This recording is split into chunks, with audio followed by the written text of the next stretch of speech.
Fashion Industry Broadcast and Style Planet TV are proud to bring you their new Netflix original series, The Girl's Guides to the World of Designer Fashion. This new 6-part series explores the seductive world of designer fashion. Series 1, The History of Lingerie. Series 2, The Legend of the Designer Bag. Series 3, The Mystery of the High Heel. Series 4, American Fashion. Series 5, Italian Fashion. And Series 6, Paris Fashion. In this Series 2, we bring you the legend of the designer bag. There is a strange affection. It's too much to ask for. The bag has never been more important in the world of fashion as it is today. Whether it be a Louis Vuitton, Chanel, Prada or Kate Spade, the it bag of the season is enough to make the fashion celebrity pack swoon. Fashion Industry Broadcast had compelling reason to explore the evolution of the luxury accessories industry, its origin in history, as well as its evolution in context of a fast-changing social world. Designer bags are much more than the keepers of our daily lives' equipment. Handbags have been strongly influenced by technological and societal changes, such as the development of currency, jewellery, transportation, technology and cosmetics, as well as the role of women in society. I have a Chanel bag, and I absolutely love it. Embracing its paradoxical role as both signifier and concealer, the handbag gestures towards a myriad of tantalising psychological interpretations. It has been a chameleon object, ancient, symbolic and indispensable, expressing the needs and tastes of both its wearer and its time.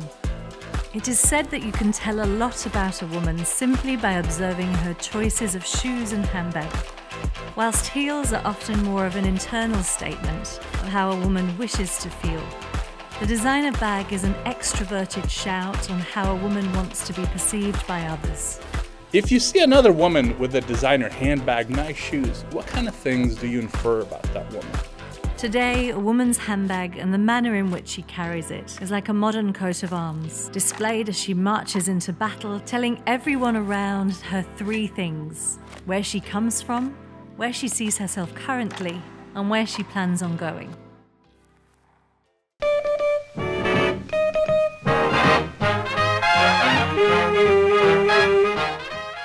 Taking a look at history from its very beginning, purses, pouches, or bags have been used since humans needed to carry precious items. While the term handbags did not exist until the mid-19th century, ancient pouches made of leather or cloth were used mainly by men to hold valuables and coins. Ancient Egyptian hieroglyphs show men wearing purses around the waist, and the Bible specifically identifies Judas as a purse carrier. While during the 16th and 17th centuries, women's gowns were so voluminous that all of their goods would fit into their pockets and so-called sweet bags, the people in the 18th century started using real purses. These were named after the French expressions réticules or indispensables. This development mainly occurred because of the full skirts of the ancient regime becoming less popular in favour of a more slender and narrow dress after the French Revolution. These slender dresses left no room for pockets and so were discarded.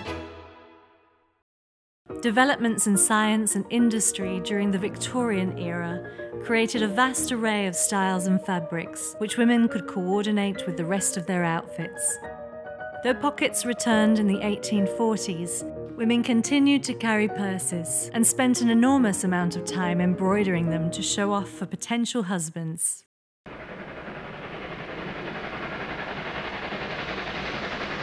With the birth of railroads, bags were about to experience another revolution.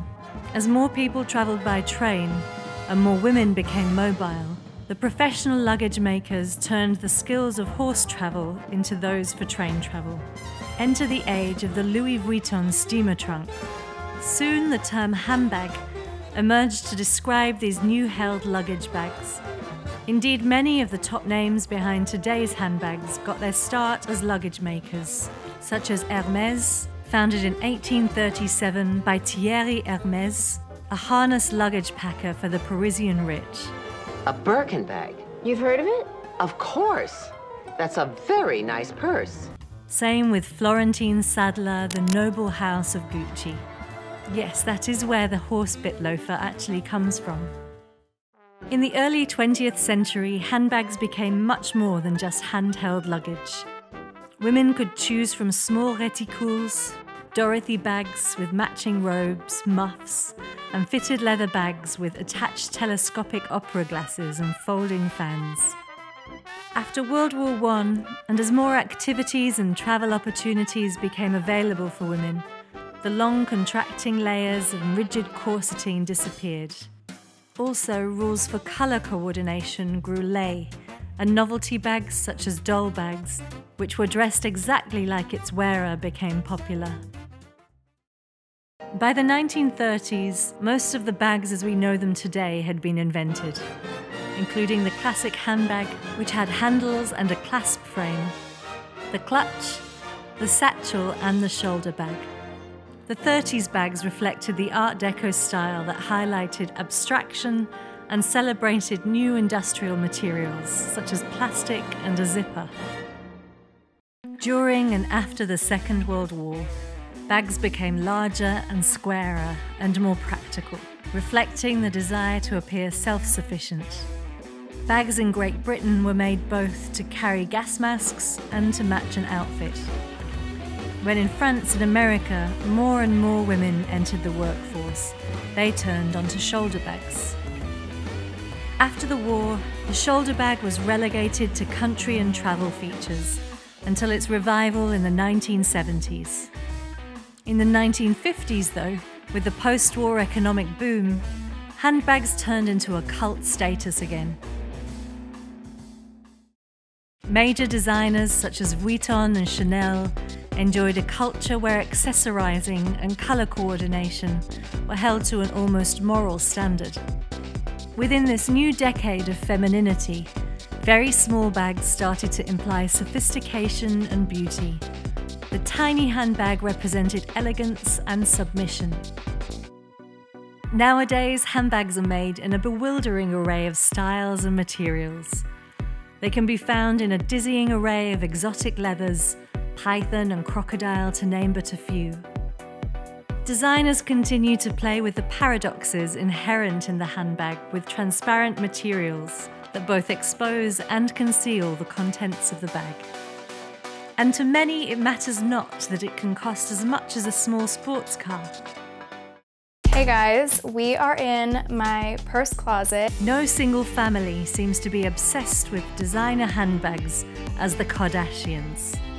Momager Kris Kardashian has a walk-in wardrobe solely for her Hermès Birkin bags, Look at my mom's brand new closet. with each one costing upwards of $30,000. It could as well have been an armoured vault.